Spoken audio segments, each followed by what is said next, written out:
আসসালামু আলাইকুম দর্শক মণ্ডলী, আপনারা প্রত্যেকেই জানেন যে গত কয়েকদিন থেকে কিন্তু কোটা সংস্কার আন্দোলন বর্তমানে যেটি বৈষম্য বিরোধী ছাত্র আন্দোলন নামে পরিচিতি পেয়েছে, তারা কিন্তু গতকাল একটি কর্মসূচি দিয়েছিল। আপনারা প্রত্যেকেই জানেন যে তারা রাষ্ট্রীয় যে শোক দিবস পালনের ঘোষণা দিয়েছিল, সেটার পরিপ্রেক্ষিতে প্রতিবাদ স্বরূপ তারা কিন্তু নিজেদের মধ্যেই লাল কাপড় কপালে বেঁধে বা লাল পোশাক পরে ছবি তুলে সেটা অনলাইনে ব্যাপক প্রচারের একটা ঘোষণা দিয়েছিল, এবং সেটাতে তারা শতভাগ সফল হয়েছে বলেই আমরা যতটুকু দেখেছি সামাজিক যোগাযোগ মাধ্যম ফেসবুক ভিপিএন ইউজ করেও বাংলাদেশের ছাত্র সমাজ যেভাবে প্রোফাইল পিকচার প্লাস এক কথায় বলতে গেলে সাধারণ কোনো লেখাও তারা কিন্তু লাল রং ব্যাকগ্রাউন্ড হিসেবে ইউজ করেছে, এবং এরই ফলশ্রুতিতে আমরা মানবজমিনে একটি রিপোর্ট দেখতে পাচ্ছি। সেখানে বলা হচ্ছে যে জেনারেল ইকবাল করিম ভুইয়া তার ফেসবুক আইডি লাল করলেন, অর্থাৎ সাবেক সেনা প্রধান ইকবাল করিম ভুইয়া। দর্শক মূল্যে আপনারা অনেকেই হয়তো বা তাকে চিনে থাকবেন। বাংলাদেশের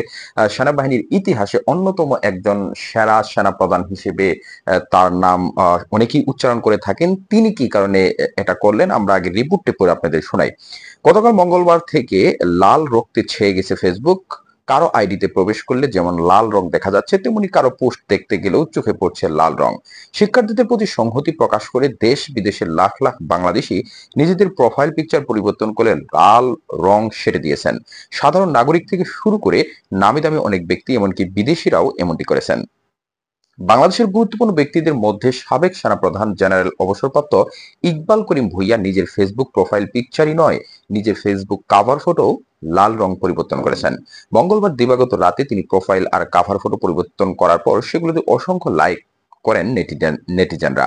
সবাই তার এমন সিদ্ধান্তকে সাধুবাদ জানিয়ে ইতিবাচক মন্তব্য করতে থাকেন।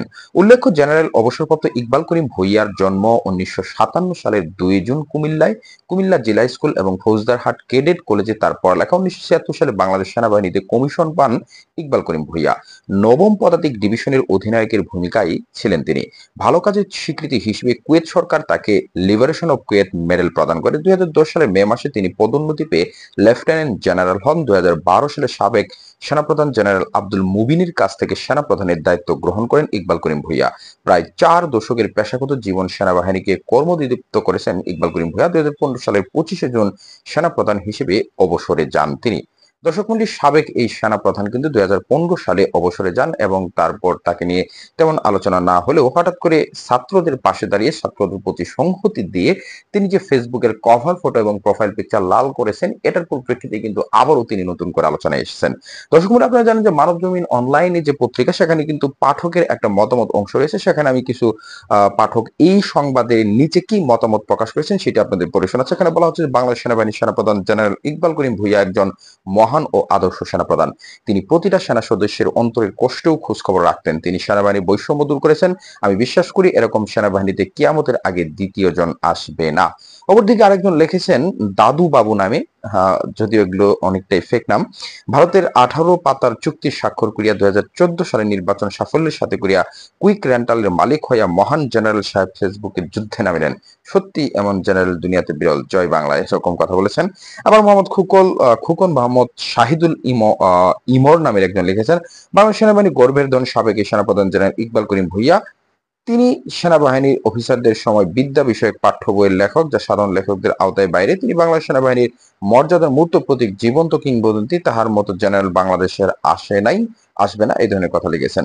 দর্শক মূল্যে আর অনেকেই মন্তব্য করেছেন, সেগুলো আর সময় স্বল্পতার কারণে পড়ে শোনাচ্ছি না, ভিডিওটি দীর্ঘ হবে জন্য। তো এই বিষয়গুলোতে আপনাদের মন্তব্য কি? আপনারা কিন্তু জেনারেল ইকবাল করিম ভুইয়া সাবেক সেনা প্রধানের বিষয়ে খুঁটিনাটি জানলেন, সেই সম্পর্কে আপনাদের মূল্যবান মন্তব্য অবশ্যই কমেন্ট বক্সে লিখে জানাবেন। আর পরবর্তী আপডেট পেতে আমাদের এই চ্যানেলটিকে এখন পর্যন্ত যারা সাবস্ক্রাইব করেননি, চ্যানেলটিকে সাবস্ক্রাইব করে পাশে থাকা বেল আইকনটি বাজিয়ে সাথে থাকবেন। ধন্যবাদ সবাইকে। আসসালামু আলাইকুম।